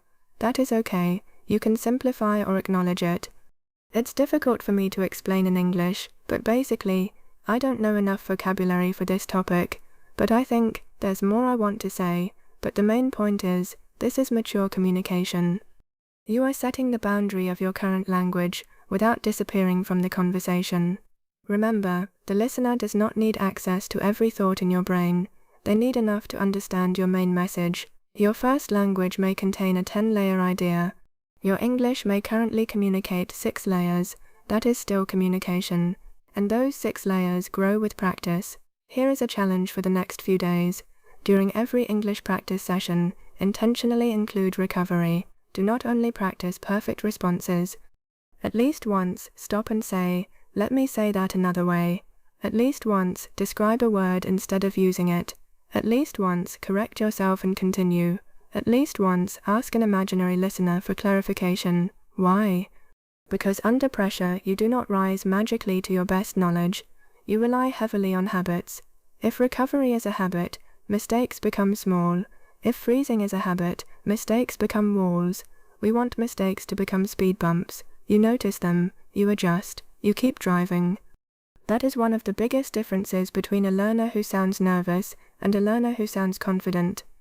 It is not that the confident learner never has problems, they recover faster. That is trainable. Chapter 8. How to practice real conversation pressure when you are alone. Now you might be thinking, Maya, this all sounds useful, but I do not have anyone to practice with every day. Good. We can still train a huge part of this alone. Remember, the problem is not simply talk to more people. If you talk to people without a training system, you may repeat the same nervous habits. We want solo practice that imitates the demands of conversation. A real conversation requires several things. You hear or receive something. You understand the main idea. You decide what you think. You retrieve language. You respond quickly. You continue when something goes wrong. You react to new information. We can simulate most of that. The first method is question-response training. Do not read a list of questions and prepare answers. That becomes predictable. Instead, create a random question bank. You can use cards, notes, or a random list. The key is surprise. You want to see the question only when it is time to answer. Then give yourself 2 seconds and begin. This creates a small amount of pressure, not dangerous pressure, useful pressure. Your brain learns, I do not need preparation to start.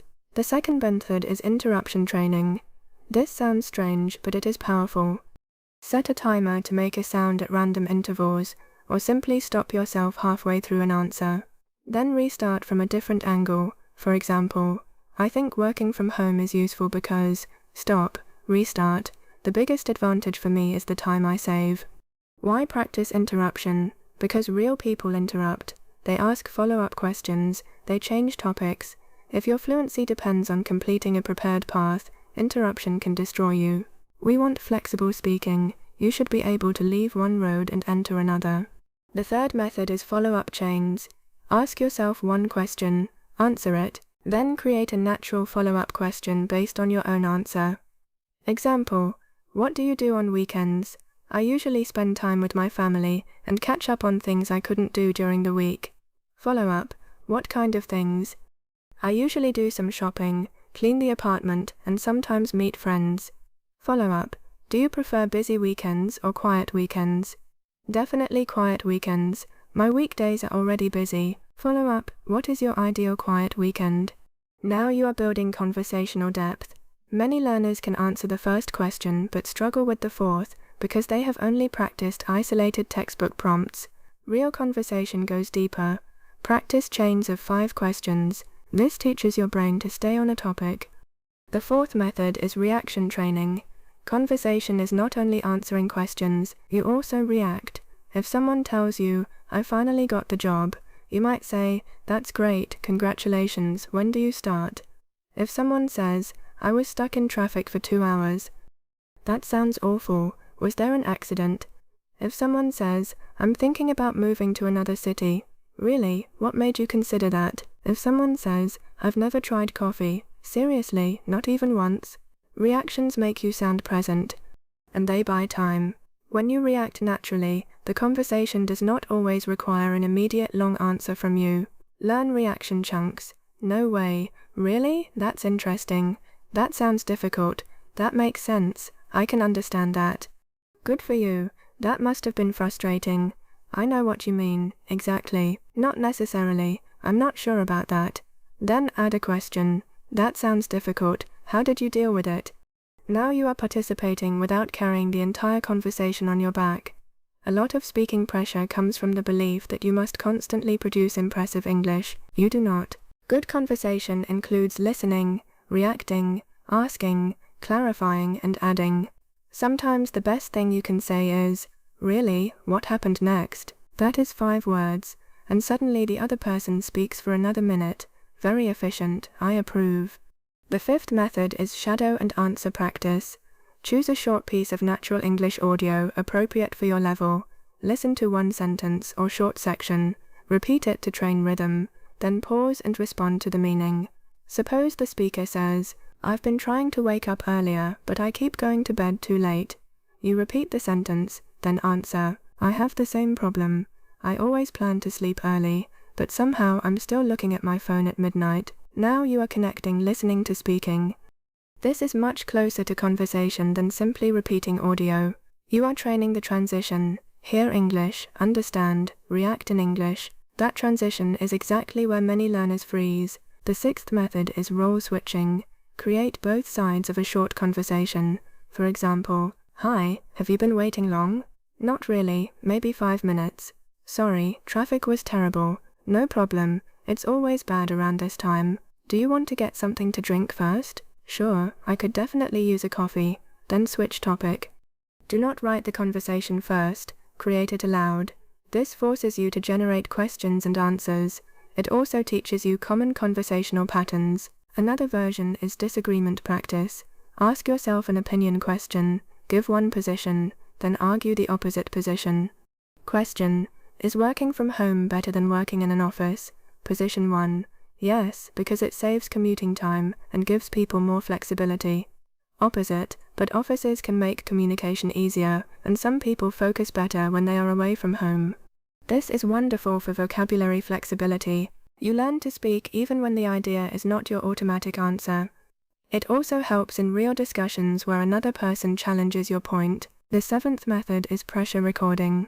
Set a timer for 60 seconds. Choose a topic only when the timer starts. Speak until it ends. No stopping the recording.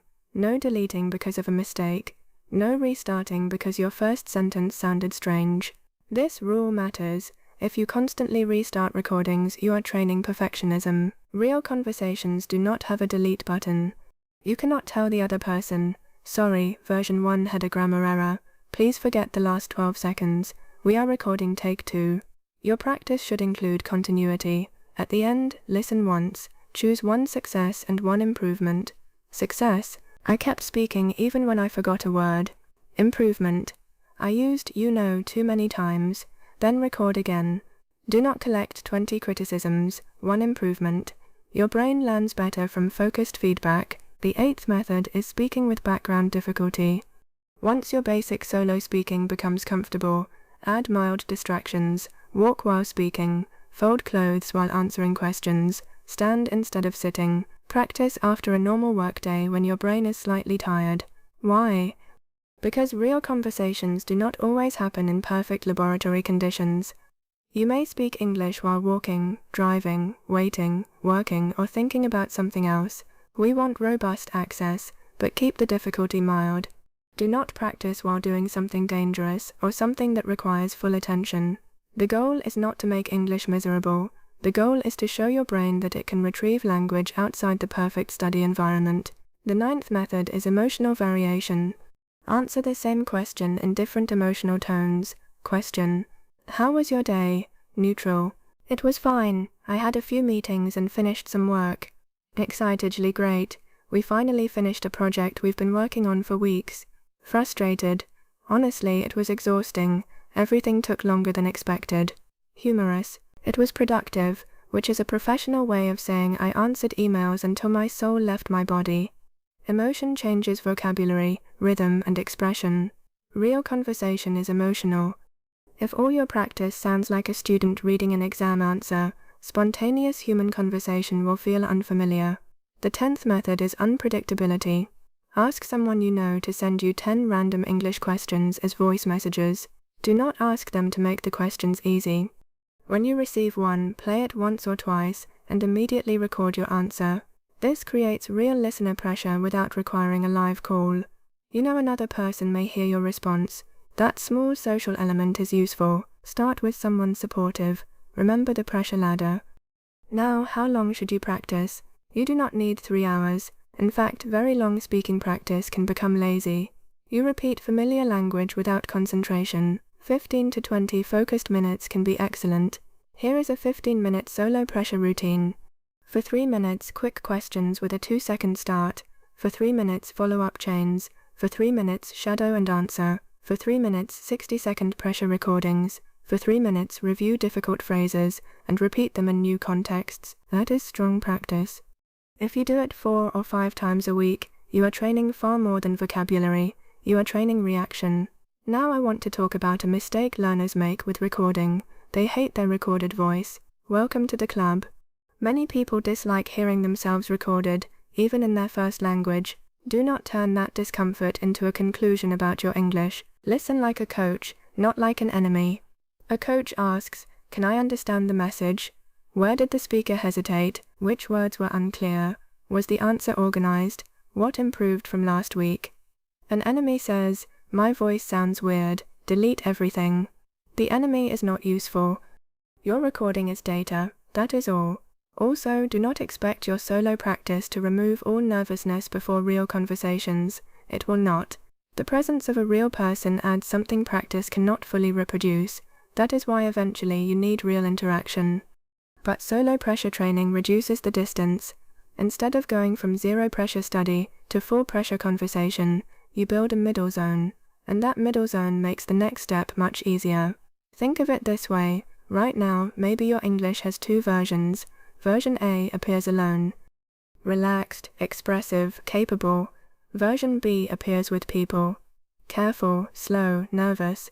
Our training is not trying to create a third person. We are teaching version B to borrow the habits of version A. Start without over-planning, use familiar language, keep meaning moving, recover from gaps, react naturally, trust simple sentences.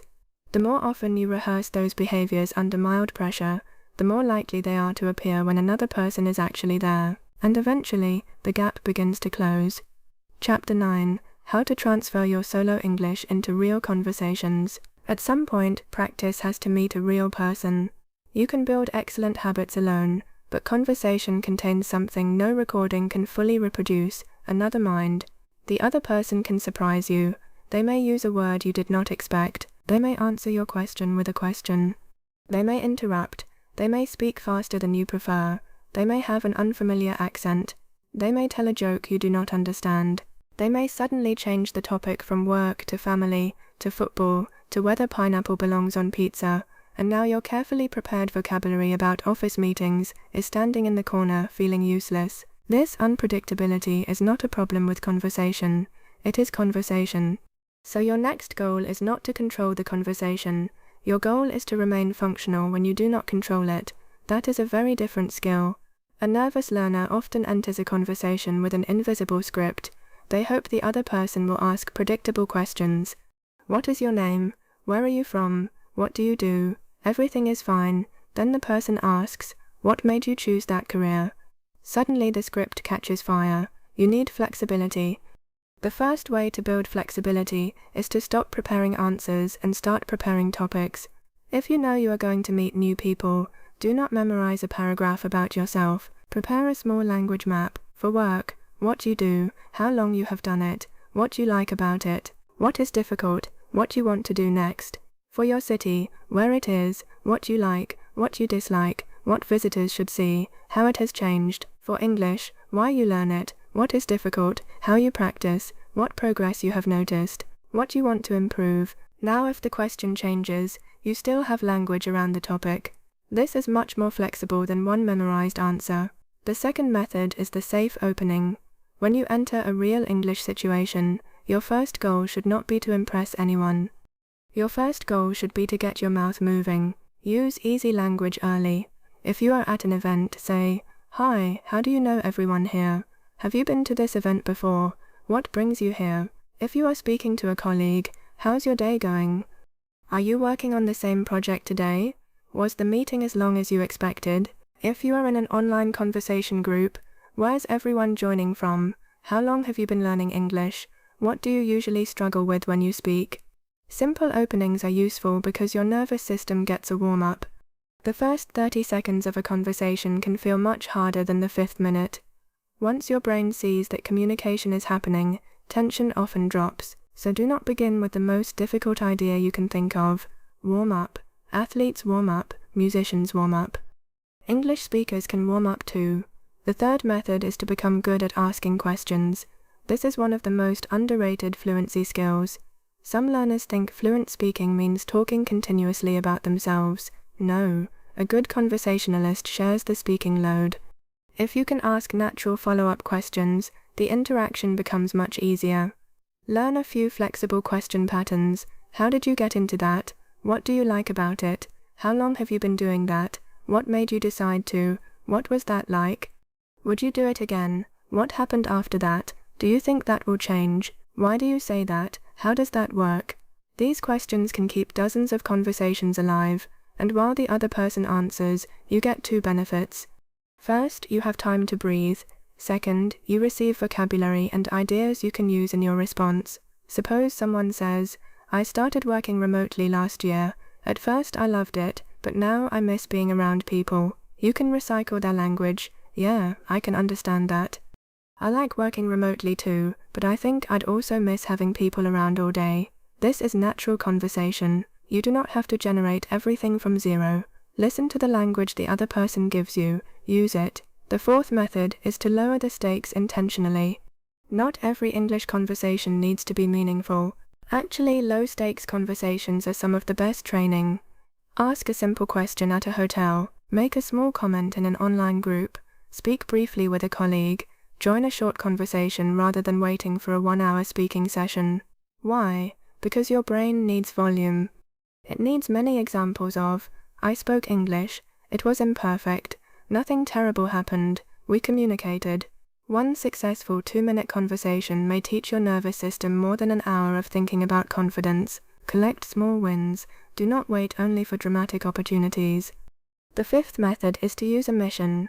Before a conversation, choose one small speaking target. Not be fluent. That target is too big. Choose something behavioral. Today I will ask 2 follow-up questions. Today I will speak without apologizing for my English. Today I will use "let me think" instead of panicking during pauses. Today I will describe a word if I forget it. Today I will contribute at least one idea in the meeting. Today I will speak for 5 minutes without switching back to my first language. Now you have something you can actually measure. Afterward ask, "Did I complete the mission?"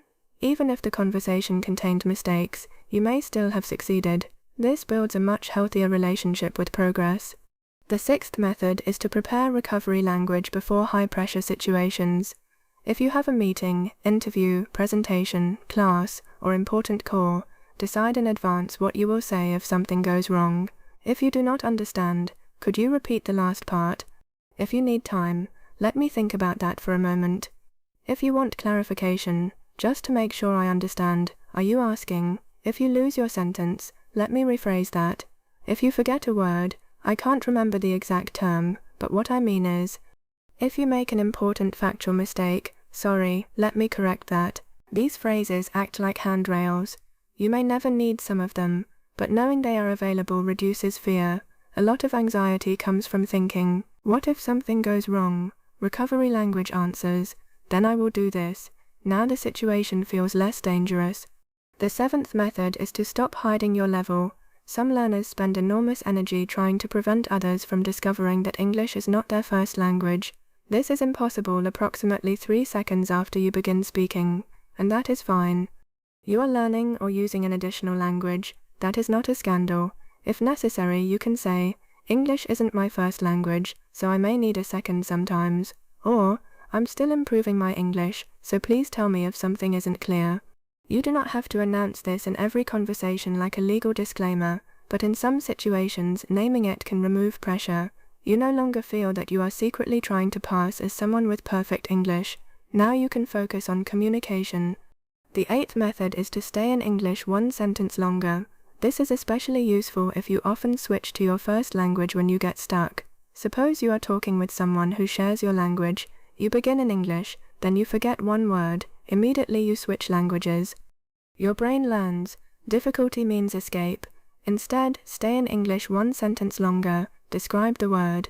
Try another structure. Ask for help in English. Even if you eventually switch, you taught your brain to attempt recovery first. Next time, maybe you stay 2 sentences longer. This gradually strengthens your tolerance. The ninth method is to learn from actual conversations, not imagined conversations. After speaking, write down 3 useful pieces of language you wish you had.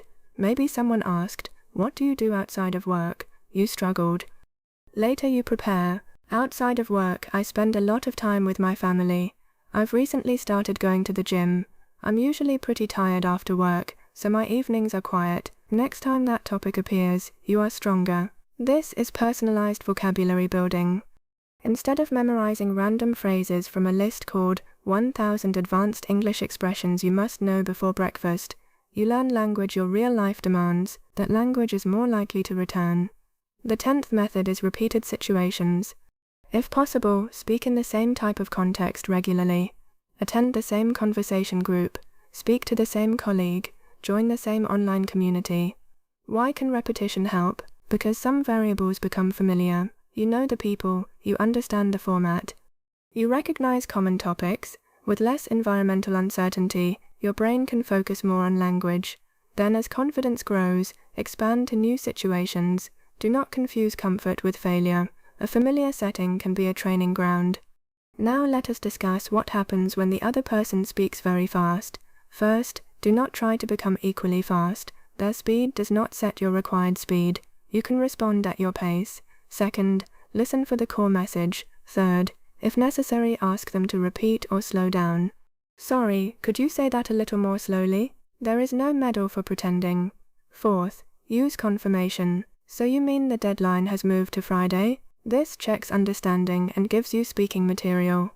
Fifth, remember that fast listening improves through exposure, but not through panic. If every fast speaker makes you think, I must understand 100%, your attention becomes tense. Aim for the message first, details second. There is another challenge, group conversations.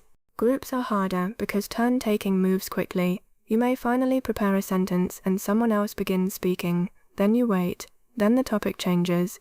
This can make you feel invisible. In groups, use short entry phrases. Yeah, I agree with that. Actually, I had a similar experience. Can I add something? That reminds me of something. I'm not sure I agree. Exactly, and I think. You do not need a perfect opening. You need a doorway into the turn. Also, enter earlier. If you wait until your complete paragraph is ready, you may never find space. Start with a short reaction, then build. For example, yeah, I agree. I think the biggest problem is cost. Now you own the turn. Continue. Even if the idea is good, many small companies simply can't afford it. This is the same principle we learned earlier. Message ready, begin. Not sentence perfect, begin. Now let us talk about professional situations. These often create more pressure because you care about the result. You may worry that mistakes will affect how competent you appear. Preparation matters more here, but again, prepare flexible language. For meetings, I'd like to add one point. From my side, the main issue we're seeing is, could you clarify what you mean by, I agree with the general direction but, my concern is, what would the next step be? For interviews, one example that comes to mind is, the main thing I learned from that experience was, I was responsible for, what interested me about this role is, I'd say one of my strengths is, if these structures are familiar, you can devote more attention to your actual content. And if you need a moment, take it. A thoughtful 2-second pause usually looks far more professional than rushing into a confused answer because you believe silence is illegal. Now I want you to change how you define a successful conversation. A successful conversation is not, I made 0 mistakes. A successful conversation is more like, I understood enough to participate. I expressed my main ideas. I handled at least some unexpected moments. I recovered when necessary. I stayed engaged. I learned something for next time. That definition encourages growth. Perfection discourages practice, because it is almost impossible to achieve. Communication gives you something to build on. And one day you will notice something almost accidentally. You will finish an English conversation and realize you forgot to be nervous. Maybe not for the whole conversation, maybe only for 30 seconds, but for 30 seconds you were not monitoring grammar, you were not watching yourself. You were simply interested in what the other person was saying. You reacted, you laughed, you explained something. English was not the subject of the conversation. English was the vehicle. That moment is extremely important, because that is where language starts feeling like yours. Not when you know every word, not when you never make mistakes.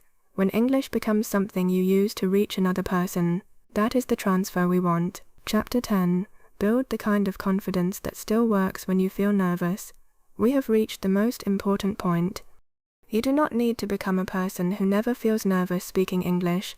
You need to become a person whose English can still function when nervousness appears. That is stronger, because if your confidence depends on feeling perfectly calm, your confidence is fragile. One unexpected question can remove it. One fast speaker can remove it. One mistake can remove it. One serious meeting can remove it. But if you have trained yourself to speak while your heart is beating faster, while you are searching for a word, while you are unsure about a tense, while someone is waiting, then confidence becomes something deeper. It becomes trust in your ability to recover. That is the confidence I want for you. Not, I know I will speak perfectly, but, whatever happens I can keep communicating.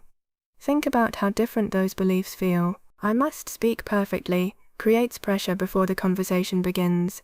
I can recover creates flexibility, and flexibility is one of the foundations of fluency. So let us build a complete system you can follow from now on. First, reduce your performance target. Do not enter conversations trying to demonstrate your entire English level. Use the language that comes reliably. If simple English gets the message across, use simple English.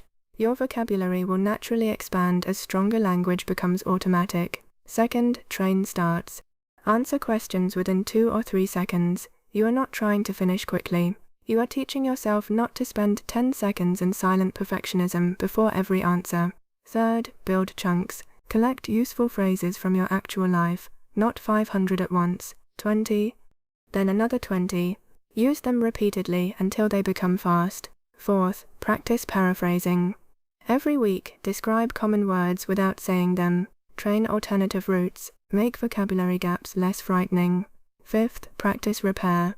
Correct yourself. Restart sentences. Clarify. Ask for repetition. Make recovery normal. Sixth, increase social pressure gradually. Do not hide alone for 6 months and then expect to perform perfectly in a stressful interview. Move step by step. Voice messages, short calls, supportive conversations, groups, professional situations. Seventh, review specifically. After conversations, identify what worked and one thing to improve. Do not label your entire performance good or bad. Be precise. Eighth, repeat. Fluency loves repetition. Your brain needs hundreds of successful retrievals, not one moment of inspiration. Ninth, protect consistency. 10 or 15 minutes of speaking practice on most days is better than waiting for the perfect 2-hour session that rarely happens. 10th, measure the right things. Do not only measure vocabulary size. Measure, how quickly can I begin? How long can I continue? How often do I recover instead of freezing? How comfortably can I ask for clarification? How many different topics can I discuss with simple English? How often do I speak despite imperfection? Those measurements describe usable English. Now I want to give you a 30-day approach. You do not need to follow it perfectly. Use it as a framework. During the first week, focus on starting. Every day, answer 10 questions with a 2-second start. Keep the answers short. Your goal is not sophistication. Your goal is reducing hesitation before the first sentence. You may notice that the first 3 questions feel difficult, and the 10th feels easier. That is warm-up happening in real time. During the second week, focus on continuation. Use the 3-layer answer, direct answer, reason, example. Then add contrast when you can. Your goal is to speak for 30 to 60 seconds without preparing a script. If you stop, use an anchor phrase and continue. During the third week, focus on recovery. Deliberately create vocabulary gaps. Describe words. Correct yourself. Restart sentences. Ask for clarification in practice. Your goal is to stop treating errors like emergencies. During the fourth week, focus on real interaction. Have several short English conversations. They do not need to be long. Give each one a mission. Ask 2 questions. Use 1 repair phrase. Stay in English through one difficult moment. Speak even if you feel nervous. After each interaction, note 1 success and 1 next step. By the end of 30 days, you may not magically become fluent. I will not sell you that fantasy. But if you genuinely do this work, something much more valuable can happen. Your relationship with speaking can change. You may begin faster. You may fear mistakes less. You may know what to do when a word disappears. You may stay in conversations longer. You may stop translating some common phrases. You may start trusting simple English. You may notice that your nervousness falls faster once you begin. Those are real changes, and real changes compound. There is one final belief I want to challenge. Many learners say, I need confidence to speak. I want you to reverse it. You need speaking experiences to build confidence. That means you cannot make confidence the entrance requirement. If you do, you may wait forever. Speak at 40% confidence. Speak while your voice feels slightly strange. Speak when you are not sure whether the sentence is perfect. Speak with the language available, then learn, then speak again. Confidence is often a memory. It is your brain remembering, I have done this before. I survived that conversation. I explained that idea. I recovered from that mistake. I understood that fast speaker. I asked for clarification. I joined that group. I answered without translating. The more evidence you collect, the less your brain needs to invent frightening predictions. And this is why avoiding speaking feels comfortable today, but can make tomorrow harder. Avoidance protects you from immediate discomfort. It also protects the fear from being corrected. Your brain keeps believing, speaking English around people is dangerous, because you never give it new evidence. Small exposure gives it new evidence, not all at once, not recklessly. Repeatedly. That is the path. Now let us imagine the same situation from the beginning of this lesson. You are alone, your English is flowing. Then someone comes over, they ask, so, what do you think? Old pattern, pressure, grammar checking, translation, panic, blank mind. New pattern, pause, basic message, launch phrase. I think the main issue is, you begin. Halfway through you forget a word. Old pattern, stop, panic. New pattern, I can't remember the exact word, but it's basically, you describe it, the listener understands. Then they ask a follow-up question you did not expect. Hold pattern, the script is gone, disaster. New pattern, that's a good question, let me think. 2 seconds, you answer simply. Then they speak quickly, and you miss part of it. Hold pattern, pretend to understand. Become more confused. New pattern, sorry, I didn't catch the last part. Could you say that again? They repeat. You respond. Did you speak perfect English? Maybe not. Did you communicate? Yes. Did the conversation survive mistakes? Yes. Did your English disappear? No. That is what progress looks like. It is not a magical day when nervousness is removed from your body forever. It is a gradual increase in your ability to function. And once you can function, you get more practice. More practice creates more automaticity. More automaticity reduces pressure. Reduced pressure gives you better access to your English. The cycle that once worked against you begins working for you. I want you to remember something the next time you are alone and suddenly sound wonderfully fluent. Do not say, why can't I speak like this with people? Say, this is evidence of what my brain can already do. Then ask, what small amount of pressure can I add to this practice today? Maybe you record yourself without restarting. Maybe you answer random questions. Maybe you send a voice note. Maybe you join a short call. Maybe you ask someone a question. Maybe you contribute one sentence in a meeting.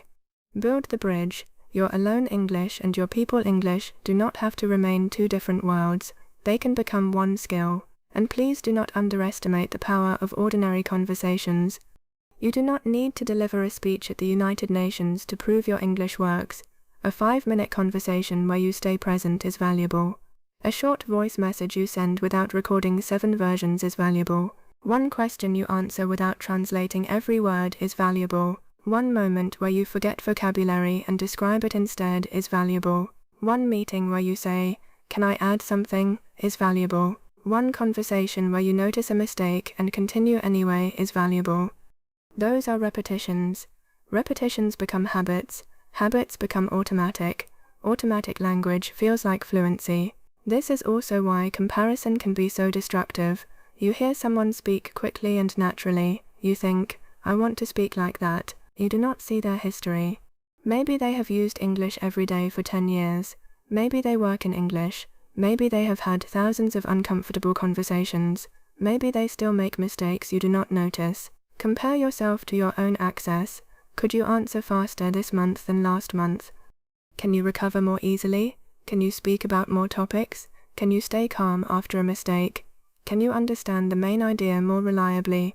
Can you use phrases without translating them? That is your real scoreboard, and there will be bad days. Some days your English will feel easy. Other days you will forget a word so basic that you will question whether you have ever encountered the English language before. You will point at a chair and think, what is this advanced piece of furniture called? Normal. Sleep affects memory. Stress affects attention. Fatigue affects speaking. The topic affects speaking. The person affects speaking. Your performance will move. Do not judge your entire level from one difficult conversation. Look at the trend. If you practice correctly, the trend should move toward quicker access, better recovery, and more comfort. There is another trap I want you to avoid: endlessly preparing to practice. Learners sometimes spend 40 minutes searching for the perfect speaking app, the perfect list of questions, the perfect video, the perfect notebook, the perfect microphone, the perfect method. Then their speaking practice lasts 6 minutes. Use what you have. A phone recorder is enough. A list of questions is enough. Your own day is enough. You can speak about what happened. You can explain a problem. You can describe a decision. You can argue with an imaginary person who has very questionable opinions. English practice is available everywhere because thoughts are available everywhere. Make the system simple enough that you actually do it. Here is a daily minimum for days when you are busy. 3 questions, 1 minute each, no writing, no restarting. Then choose one difficult sentence and say it 3 different ways. That can take 5 minutes. 5 minutes is not the complete solution, but 5 minutes protects the habit. On days when you have more time, do more.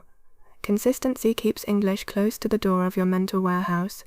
Long periods without active speaking push it farther back. Now let us talk about mistakes one final time. Accuracy matters. I want you to improve your grammar. I want your pronunciation to become clearer. I want your vocabulary to grow, but improvement requires data. Speaking gives you data. When you make the same grammar mistake repeatedly, now you know what to study. When people often ask you to repeat one sound, now you know what pronunciation to train. When one topic always makes you search for words, now you know what vocabulary to activate. Real speaking tells you where your English system is weak. If you avoid speaking until everything is perfect, you remove one of your best diagnostic tools. Use mistakes intelligently. Do not worship them. Do not fear them. Learn from repeated patterns. Ignore tiny slips that do not matter. Fix what blocks communication. Strengthen what you use often. That is efficient learning. And I want to leave you with a final exercise. After this lesson ends, do not immediately watch another English video. Do not let learning become endless consumption. Take one question. Why do I speak better English alone than with other people? Answer it aloud for 1 minute. Use what you learned today. Maybe say, I think I speak better alone because I don't feel judged. When I speak with people, I start thinking too much about grammar and mistakes. That pressure makes it harder to remember words. I need to practice responding faster and stop trying to be perfect. Your wording can be completely different. That is fine. Then answer a second question. What will I do differently in my next English conversation? Be specific. I will start with simple sentences. I will use let me think when I need time. I will not apologize for every mistake. I will ask a follow-up question. I will describe a word if I forget it. Choose one, then actually do it. Because there is a huge difference between understanding a lesson about speaking and becoming a better speaker.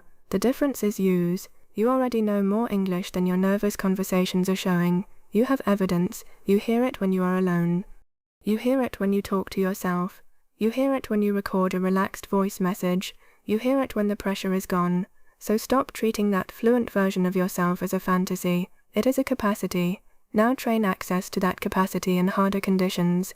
A little pressure, then a little more, a mistake, a recovery, another conversation, another question, another attempt. Eventually your brain stops asking, what if I make a mistake, and starts learning, I know what to do when I make one. That is freedom in speaking. Not perfect grammar every second, not a perfect accent, not knowing every word. The freedom to enter a conversation without needing certainty about how every sentence will go. The freedom to pause, the freedom to simplify, the freedom to correct yourself, the freedom to ask, the freedom to describe, the freedom to keep going. And when you have that freedom, pressure loses one of its biggest weapons. The belief that one difficult moment means you cannot speak English. You can, you already do. Now your job is to teach that English to show up when somebody else is in the room. I'm Maya, and if you remember only one sentence from our time together, remember this: do not wait until pressure disappears to speak. Train yourself until speaking can continue even when pressure appears. That is how the English you know becomes the English you can actually use.